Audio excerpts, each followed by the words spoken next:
इस वीडियो में हम देखेंगे कि हिंदी से इंग्लिश कैसे बनाई जाती है, जिसे कहते हैं translation from Hindi to English.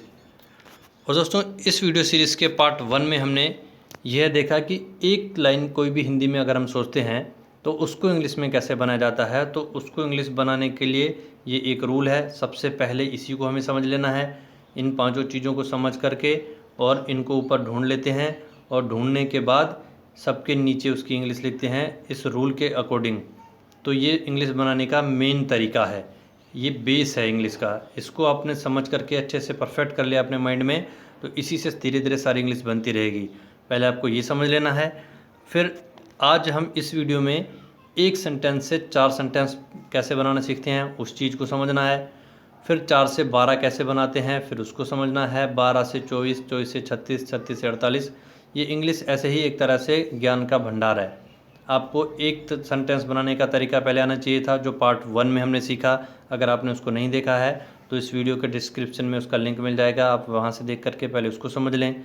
जो वो तरीका सीख चुके हैं कि एक लाइन को इंग्लिश में कैसे बनाया जाए, आज वो अपने नॉलेज को आगे बढ़ाएंगे कि उस 1 से 4 सेंटेंसेस कैसे बनाना हम सीखें। तो आइए दोस्तों, स्टार्ट करते हैं 4 सेंटेंसेस बनाना। जैसा कि आपकी स्क्रीन के सामने है, 1 से 4 तरह के वाक्य बनाना। पहले हम हिंदी में देखते हैं, फिर इनको इंग्लिश में कैसे बनाएंगे वो भी सीखेंगे।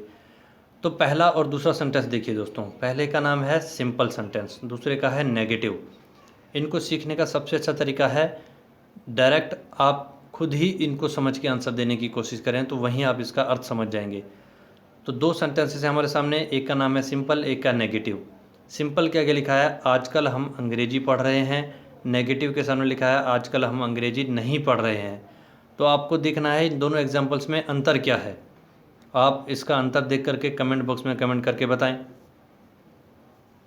जिन दोस्तों को पता चल गया होगा इसका अंतर, वही इसके डिफरेंस का अंतर है। जैसे कि पहले में है आजकल हम अंग्रेजी पढ़ रहे हैं, और दूसरा है आजकल हम अंग्रेजी नहीं पढ़ रहे हैं। तो दूसरे में क्या लग गया, नहीं पढ़ रहे हैं, मतलब नहीं लग गया, जो कि इस वाले सेंटेंस में नहीं था।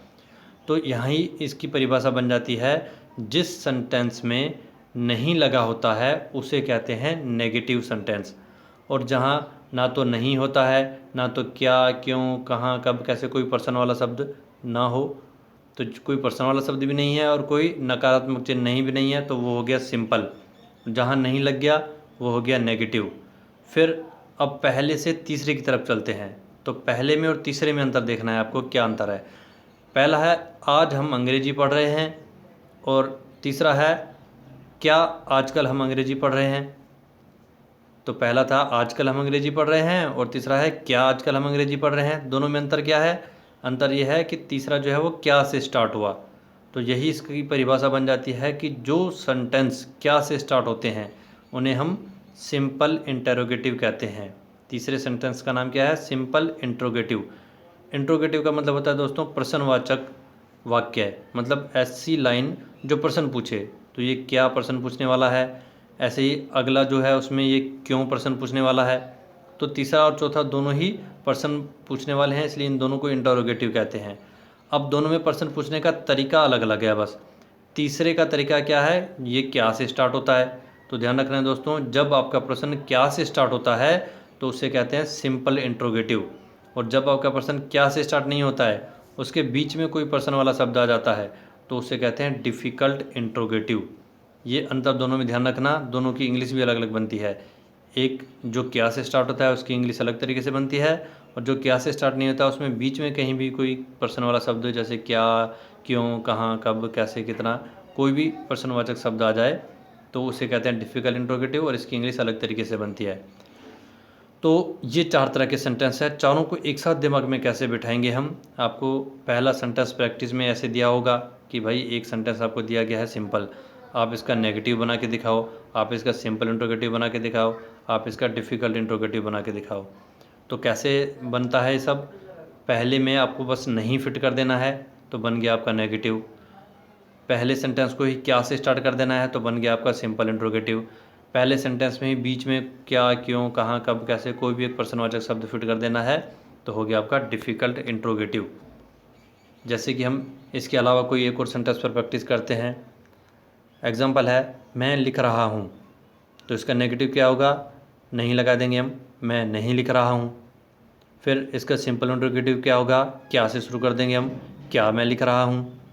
फिर डिफ़िकल्ट इंट्रोगेटिव बनाना है तो बीच में क्या, क्यों, कहाँ, कब, कैसे, कोई भी हम पर्सनवाचक शब्द को ऐड कर सकते हैं। लेकिन ज़्यादातर हम प्रैक्टिस में क्यों लगाते हैं, क्योंकि क्यों ज़्यादातर फिट हो जाता है। तो सेंटेंस था मैं लिख रहा हूँ, अब इसमें क्यों फिट करेंगे तो मैं क्यों लिख रहा हूँ। तो ये जो तरीका मैंने पकड़ा कि पहले से नहीं लगा करके दूसरा बनाना है, क्या से स्टार्ट करके तीसरा बनाना है, बीच में क्यों फिट करके चौथा बनाना है, इसी तरीके को आपको पकड़ना है। फिर आप ज़्यादा से ज़्यादा सेंटेंस मन में सोचो और एक साथ 4 बनाओ। अब आप अपनी तरफ से सोचो, हम देख रहे हैं, नेगेटिव हम नहीं देख रहे हैं, सिंपल इंट्रोगेटिव क्या हम देख रहे हैं, डिफ़िकल्ट इंट्रोगेटिव हम क्यों देख रहे हैं। तो एक ही ट्रिक पकड़ लिया आपने कि पहले में नहीं लगा के दूसरा, क्या से स्टार्ट करके तीसरा, और बीच में क्यों फिट करके चौथा सेंटेंस बनाया जाता है। साथ में इनकी पहचान भी ध्यान रहे, जिसमें नहीं, क्या, क्यों कुछ भी ना हो उसे कहते हैं सिंपल, जिसमें नहीं लग जाए उसे कहते हैं नेगेटिव, जो क्या से स्टार्ट होता है उसे कहते हैं सिंपल इंट्रोगेटिव, और जिसमें बीच में कोई प्रश्नवाचक शब्द आता है उसे कहते हैं डिफ़िकल्ट इंट्रोगेटिव। तो ये तो बहुत ही आसान था दोस्तों, हिंदी में था, हिंदी हमारी मातृभाषा है इसलिए हम इसको जल्दी समझ गए। अब इन्हीं चारों की इंग्लिश बनानी हो तो कैसे बनाई जाए उस चीज़ पर ध्यान देते हैं। तो चारों के ट्रिक मैं आपको यहीं समझा देता हूँ। पहले तो इन चारों की इंग्लिश बनाने के लिए जो क्या करेंगे हम, सबसे पहले जो हमारा पहला सेंटेंस है इसको तो हम उसी रूल से बनाएंगे जो लास्ट पार्ट 1 में हम सीख चुके हैं, subject plus helping verb plus main verb plus object plus time. इसी रूल से इंग्लिश बनाएंगे उसी तरीके से। जब एक बन जाएगा तो एक से बाकी 3 कैसे बनाएंगे वो भी एक ट्रिक है। जैसे यहाँ एक से हमने बाकी 3 बनाना सीखा कि भाई नहीं लगा करके दूसरा बना दो, क्या लगा करके तीसरा बना दो, स्टार्टिंग में क्या लगा के, और बीच में क्यों या कोई पर्सनवाचक शब्द लगा के चौथा बना दो। सेम ऐसे ही पहला उस रूल से बनेगा, फिर एक ट्रिक से बाकी तीनों बन जाएंगे। तो वो ट्रिक समझ लेनी है आपको, बाकी 3 आपके आराम से बन जाएंगे। तो स्टार्ट करते हैं दोस्तों इनकी इंग्लिश बनाना। सबसे पहले हम पहले की इंग्लिश बनाते हैं। तो पहला सेंटेंस क्या था हमारा, आजकल हम अंग्रेजी पढ़ रहे हैं। इसकी इंग्लिश कैसे बनेगी, इसकी इंग्लिश के लिए ये रूल है, subject plus helping verb plus main verb plus object plus time. ये पांचों चीज़ें हमें पता होनी चाहिए, नहीं पता हो तो आपको पार्ट 1 देखना है। तो देखो सबसे पहले क्या है, सब्जेक्ट। सब्जेक्ट क्या होता है, ऐसा शब्द जिसके लिए पूरी लाइन बोली जाए। जैसे कि हमारे पास सेंटेंस है आजकल हम अंग्रेजी पढ़ रहे हैं, इसमें हम जो है इसके लिए पूरी लाइन बोली जाती है। तो ये हम है हमारा सब्जेक्ट। पहली चीज़ पहचान के लिख ली हमने ऊपर। फिर दूसरी चीज़ पहचाननी है हेल्पिंग वर्ब क्या है। हेल्पिंग वर्ब क्या होता है, जो सेंटेंस के लास्ट में आते हैं। जैसे कि यहाँ पर है रहे हैं, तो ये होगी हमारी हेल्पिंग वर्ब, होगी दोनों। तीसरी चीज़ है मेन वर्ब। मेन वर्ब मतलब कोई भी कार्य, कोई भी क्रिया, एक्शन, काम क्या हो रहा है यहाँ पर। आजकल हम अंग्रेजी पढ़ रहे हैं, काम हो रहा है पढ़ने का, तो पढ़ना हो गया हमारी मेन वर्ब। ये तीसरी चीज़ भी ढूंढ ली।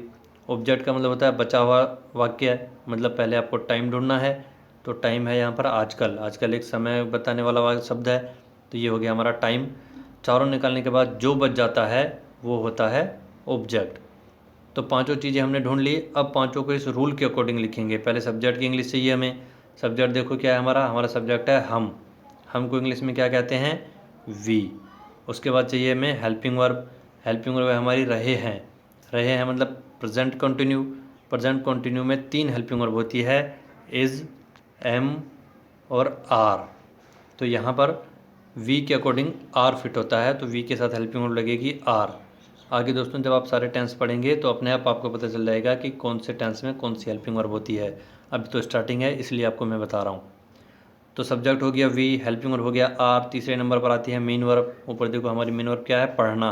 पढ़ना को इंग्लिश में क्या कहते हैं, स्टडिंग, तो तीसरे नंबर पर आएगा स्टडिंग। चौथे नंबर पर आएगा ऑब्जेक्ट। ऊपर देखो हमारा ऑब्जेक्ट क्या है, अंग्रेजी। अंग्रेजी को इंग्लिश में क्या कहेंगे, इंग्लिश, तो ये हो गया चौथे नंबर पर ऑब्जेक्ट इंग्लिश। पाँचवें नंबर पर आना चाहिए समय, टाइम। तो टाइम क्या है हमारा, आजकल, जिसे इंग्लिश में कहते हैं नाउअडेज। तो सेंटेंस था हमारा आजकल हम अंग्रेजी पढ़ रहे हैं, इसकी इंग्लिश हो गई we are studying English nowadays. तो दोस्तों ये इंग्लिश हमने कैसे बनाई, इस रूल से। इसीलिए कहता हूँ इस रूल को अच्छे से समझ लो, अच्छे से रट लो, और यही रूल आपकी सारी इंग्लिश बनाएगा। तो पहली इंग्लिश इस रूल से हमने बना दी। अब हम सीखेंगे 1 से 4 कैसे बनाते हैं। तो ये 4 सेंटेंसेस आपके पास हैं। पहले की इंग्लिश तो अभी हम सीख चुके हैं, ये वही वाली इंग्लिश है जो हमने उस रूल से बनाई थी, we are studying English nowadays. अब पहले से नेगेटिव में जाना है। नेगेटिव क्या है, वही जहाँ पर नहीं लगता है। तो पहला सिंपल सेंटेंस हमारा था आजकल हम इंग्लिश पढ़ रहे हैं, नेगेटिव होगा आजकल हम इंग्लिश नहीं पढ़ रहे हैं। अभी हमें देखना है कि पहले से दूसरा सिंपल से नेगेटिव कैसे बनाया जाता है। तो ये भी आप खुद ही पकड़ सकते हो इसकी ट्रिक। देखो पहले में क्या लिखा है, we are studying English nowadays. इसमें लिखा है we are not studying English nowadays. तो सिंपल सी चीज़ है, नहीं था हिंदी में तो यहाँ भी इंग्लिश में नोट आ गया।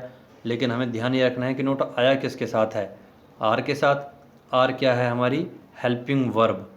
तो ध्यान रखना है, हेल्पिंग वर्ब के साथ नोट लगा करके नेगेटिव रिमार्क मतलब नेगेटिव सेंटेंस बनाया जाता है। तो आपको यहाँ पर ये समझना है कि अगर आपको सिंपल की इंग्लिश बनानी है तो वो तो उसी रूल से बनेगी। उसके बाद सिर्फ हेल्पिंग वर्ब के साथ नोट लगा देना है तो आपका बन जाता है नेगेटिव। ठीक है, तो ये पहले से दूसरा बनाने की एक ही ट्रिक है। पहला रूल से बनाओ, फिर हेल्पिंग वर्ब के साथ नोट लगा दो तो बन गया आपका दूसरा नेगेटिव। अब हम चलते हैं पहले से तीसरा बनाना। तो आपको पहले सेंटेंस में और तीसरे सेंटेंस में अंतर क्या है वो समझना है, वही इसका अर्थ होगा।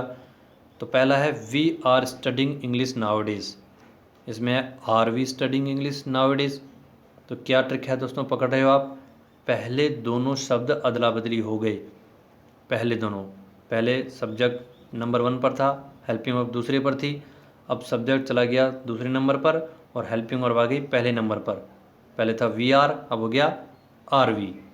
तो यही आंसर है हमारे सिंपल इंट्रोगेटिव को इंग्लिश बनाने का। मतलब अगर आपको सिंपल से सिंपल इंट्रोगेटिव की इंग्लिश बनानी हो तो हेल्पिंग वर्ब को पहले नंबर पर लेकर आओ, सब्जेक्ट को दूसरे नंबर पर। यही हो जाता है आपका सिंपल इंट्रोगेटिव। अब इसमें एक और चीज़ का ध्यान रखना है दोस्तों कि सिंपल इंट्रोगेटिव हिंदी में कौन सा होता है, जो क्या से शुरू होता है। क्या आजकल हम अंग्रेजी पढ़ रहे हैं, वैसे क्या को हम इंग्लिश में कहते हैं वोट। यहाँ तो वोट आया ही नहीं, तो ऐसा कैसे पॉसिबल हुआ। तो यहाँ पर आपको ध्यान रखना है कि जब कभी भी ये हेल्पिंग वर्ब हमारी सेंटेंस के स्टार्टिंग में यूज़ हो जाती है तो ये खुद बन जाती है क्या। इसके लिए आपको वोट यूज़ करने की ज़रूरत नहीं होती। तो ध्यान रखना है ट्रिक को कि पहले से दूसरे में कैसे आए। पहले से हेल्पिंग वर्ब में नोट लगा दिया, दूसरा बन गया, बाकी सब कुछ सेम रहेगा पीछे वाला। फिर पहले से तीसरा कैसे बना कि पहले दोनों चीज़ों की अदला बदली हो गई, हेल्पिंग वर्ब पहले नंबर पर आ गई, सब्जेक्ट दूसरे नंबर पर चला गया, पीछे वाला सब कुछ सेम रहेगा। ऐसे हमने तीसरा बना लिया। अब तीसरे से चौथा बना रहे हैं तो आपको देखना है कि तीसरा क्या था, are we studying English nowadays. इसमें भी पहले शब्द को छोड़ो, पीछे क्या है, are we studying English nowadays. मतलब जो तीसरे में था सेम टू सेम वही चौथे में भी है। एक ही चीज़ आगे आ गई, क्या, वाई। वाई का मतलब क्या होता है, क्यों। क्योंकि ये डिफ़िकल्ट इंट्रोगेटिव है। डिफ़िकल्ट इंट्रोगेटिव में हमने क्यों को फिट किया था। जैसे सिंपल तो था आजकल हम इंग्लिश पढ़ रहे हैं, डिफ़िकल्ट इंट्रोगेटिव क्या हुआ, आजकल हम इंग्लिश क्यों पढ़ रहे हैं। तो वो जो क्यों होता है, क्यों की इंग्लिश होती है वाई। तो आपको यही ध्यान रखना है जब भी हम डिफ़िकल्ट इंट्रोगेटिव की इंग्लिश बनाएंगे तो सबसे पहले ये इंट्रोगेटिव वर्ड मतलब प्रश्न पूछने वाला जो शब्द है इसी की इंग्लिश सबसे पहले आएगी। उसके बाद जो तीसरे नंबर पर था ना simple interrogative, same to same वो पीछे आ जाएगा। पहले आएगी हेल्पिंग वर्ब, फिर आएगा सब्जेक्ट, उसके बाद जो पीछे था वो सब कुछ एज इट इज़ आ जाएगा। तो इसको एक बार शॉर्ट में एक बार फिर से बता देता हूँ कि इंग्लिश कैसे बनती है। तो दोस्तों पहले सेंटेंस की इंग्लिश तो उस रूल से बनेगी, subject plus helping verb plus main verb plus object plus time. फिर जब पहला बन जाए उसकी हेल्पिंग वर्ब के साथ नोट लगा दो तो बन गया आपका नेगेटिव। फिर सब्जेक्ट और हेल्पिंग वर्ब को चेंज कर दो, हेल्पिंग वर्ब पहले नंबर पर ले आओ और सब्जेक्ट को दूसरे नंबर पर, इन दोनों की अदला बदली कर दो तो फिर आपका बन जाएगा सिंपल इंट्रोगेटिव जो क्या से शुरू होता है। फिर जब डिफ़िकल्ट इंट्रोगेटिव बनाना हो तो सबसे पहले तो लिखो प्रश्नवाचक शब्द की इंग्लिश, क्या, क्यों, कहाँ, कब, कैसे, जो भी है वहाँ पर उसी की इंग्लिश लिखो। उसके बाद सिंपल इंट्रोगेटिव की तरह पहले हेल्पिंग वर्ब फिर सब्जेक्ट और फिर भी बाकी पीछे जो था एज इट इज़ नोट कर लो। इस तरीके से आप 1 से 4 तरह के सेंटेंस बनाना सीख जाओगे।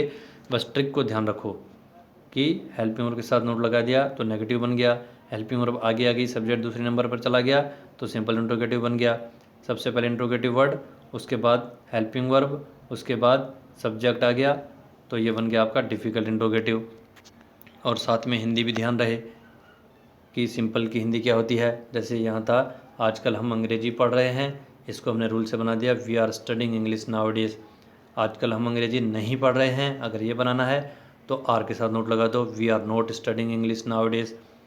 फिर सिंपल इंट्रोगेटिव जो क्या से शुरू होता है, क्या आजकल हम इंग्लिश पढ़ रहे हैं, अगर इसकी इंग्लिश बनानी है तो होगा are we studying English nowadays. मतलब जो सेंटेंस आपका हिंदी में क्या से शुरू होता है वो इंग्लिश में हेल्पिंग वर्ब से शुरू होता है, और जो हेल्पिंग वर्ब स्टार्टिंग में आती है वो खुद बन जाती है क्या। फिर डिफ़िकल्ट इंट्रोगेटिव, आजकल हम अंग्रेजी क्यों पढ़ रहे हैं, तो इसमें पर्सन पूछने वाला शब्द है क्यों, जिसको इंग्लिश में कहते हैं वाई। सबसे पहले इसकी इंग्लिश आएगी, फिर ऊपर जो सिंपल इंट्रोगेटिव था सेम टू सेम वही पीछे आ जाएगा। ये बन गया चौथा वाला आपका डिफ़िकल्ट इंट्रोगेटिव। तो 4 सेंटेंस बनाने के तरीके क्या हैं दोस्तों, आज हमने वो सीखे। आपको चारों सीखने हैं, प्रैक्टिस करते वक्त तो आप चारों को एक साथ करो। हालांकि एक साथ कोई बोलता नहीं है, लेकिन प्रैक्टिस के लिए आप चारों एक साथ करो ताकि एक बार दिमाग में फिट हो जाए कि चारों कैसे बनते हैं। फिर जैसे आप चारों को अच्छे समझ लोगे, फिर सिचुएशन के अकॉर्डिंग जो आपको बोलना है वो बोल सकते हैं आप। तो चारों की प्रैक्टिस एक साथ कैसे करनी है मैं आपको समझा दूँ। आपको मन ही मन में अपनी तरफ से कोई एक सिंपल सेंटेंस सोचना है, जैसे कि मैं बोल रहा हूँ। फिर आप पहले हिंदी में 4 बनाओ। मैं बोल रहा हूँ, ये तो हो गया सिंपल। इसका नेगेटिव होगा मैं नहीं बोल रहा हूँ। सिंपल इंट्रोगेटिव हो गया क्या मैं बोल रहा हूँ। डिफ़िकल्ट इंट्रोगेटिव हो गया मैं क्यों बोल रहा हूँ। मतलब पहले हम तरीके सीख लेंगे कि भाई 1 से 4 कैसे बनते हैं, नहीं लगाएंगे तो दूसरा, क्या से स्टार्ट करेंगे तो तीसरा सिंपल इंट्रोगेटिव, बीच में क्यों लगा देंगे या कोई और पर्सनवाची शब्द तो बन जाएगा हमारा चौथा डिफ़िकल्ट इंट्रोगेटिव। फिर ऐसे इंग्लिश में भी प्रैक्टिस करो। पहले से इंग्लिश कैसे बनेगी, जैसे सिंपल है, जब आपकी प्रैक्टिस अच्छी हो जाएगी तो पहले की आप जल्दी बना सकते हो। जैसे मैं बोल रहा हूँ, इसकी इंग्लिश होगी आई एम स्पीकिंग, तो आप जल्दी बना पाओगे तो अच्छी बात है। नहीं बना पा रहे हो तो इसको उस रूल से बनाओ, subject helping verb main verb object और टाइम से। जैसे एक बार बन जाए फिर मन ही मन में इसके 4 बनाओ। पहला था आपका आई एम स्पीकिंग, अब दूसरा बनाना है तो हेल्पिंग वर्ब एम के साथ नोट लगा देना है, आई एम नोट स्पीकिंग। फिर सिंपल इंट्रोगेटिव बनाना है तो पहले दोनों चेंज हो जाएंगे, जो पहले था आई एम अब हो जाएगा एम आई, तो तीसरा होगा एम आई स्पीकिंग। चौथा जिसमें वाई पहले लगा देना है, अगर आपके हिंदी में क्यों है तो क्यों की इंग्लिश होती है why, why am I speaking. तो जो थर्ड था एम आई स्पीकिंग वो सेम रहेगा, बस आगे वाई लगा देना है, वाई एम आई स्पीकिंग। अब चारों को एक साथ बोलेंगे, I am speaking, I am not speaking, am I speaking, why am I speaking. तो आप 1 से 4 बनाने की ट्रिक को पकड़ लो, ऐसे प्रैक्टिस करते रहो तो चारों सीख जाओगे। फिर बोलना तो सिचुएशन के अकॉर्डिंग है। तो उम्मीद करता हूँ दोस्तों इस वीडियो में आपको 1 से 4 सेंटेंस बनाने अच्छे से समझ में आ गए होंगे। अगर कहीं पर कोई डाउट रहता है तो वीडियो को आप दोबारा देख करके इस तरीके को अच्छे से दिमाग में बिठा लें, और फिर जैसे मैंने प्रैक्टिस का तरीका बताया है ऐसे ही प्रैक्टिस करते रहें, तो धीरे धीरे आप 1 से 4 तरह के सेंटेंस बनाना सीख जाओगे। नेक्स्ट पार्ट में हम सीखेंगे 4 से 12 तरह के सेंटेंसेस कैसे बनाते हैं।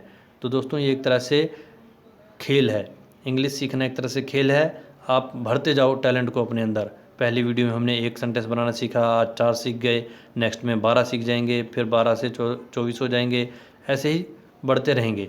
तो बस आपको ट्रिक को समझना है, प्रैक्टिस करते रहनी है, और ज़्यादा से ज़्यादा सेंटेंस। एक दिन ऐसा हो जाएगा कि आप सैकड़ों सेंटेंसेस कैसे बनाते हैं आपके दिमाग में होगा, लेकिन जिसकी प्रैक्टिस अच्छी है, जिसने इस तरीके को सबसे ज़्यादा अच्छे तरीके से दिमाग में बिठाया है, ज़्यादा प्रैक्टिस किया है, वो उतनी जल्दी इंग्लिश बोल पाएगा। सिर्फ रूल रट लेने से इंग्लिश कभी नहीं आती। जो चीज़ सीख रहे हो उसको इतनी ज़्यादा प्रैक्टिस करो बोल बोल करके, ताकि वो सोचते ही दिमाग में एकदम से इंग्लिश बन जाए। तो आज आपने 4 तरह के सेंटेंस बनाने सीखे हैं, तो पहले आप 1 से 4 बनाओ, फिर धीरे धीरे दूसरे सेंटेंस से बनाओ। ज़्यादा से ज़्यादा प्रैक्टिस करो ताकि आप सोचते ही इंग्लिश बना लो, सोचते ही सिंपल से नेगेटिव बना लो, सोचते ही सिंपल इंट्रोगेटिव बना लो, सोचते ही डिफ़िकल्ट इंट्रोगेटिव बना लो। मतलब जल्दी जल्दी आपको आपका दिमाग सब चीज़ों को चेंज करना सीख जाए। वो कैसे पॉसिबल है, प्रैक्टिस से। सिर्फ एक बार देख करके एक बार सेंटेंस बनाने से इंग्लिश नहीं आएगी। ये आपको हेल्प मिली है कि कैसे सीखना है। अब सीखना आपके हाथ में है, इसको ज़्यादा से ज़्यादा प्रैक्टिस करो और फास्ट करो अपने माइंड में, जल्दी सारे सेंटेंस चेंज करना। तो इसी के साथ आज की वीडियो समाप्त करते हैं।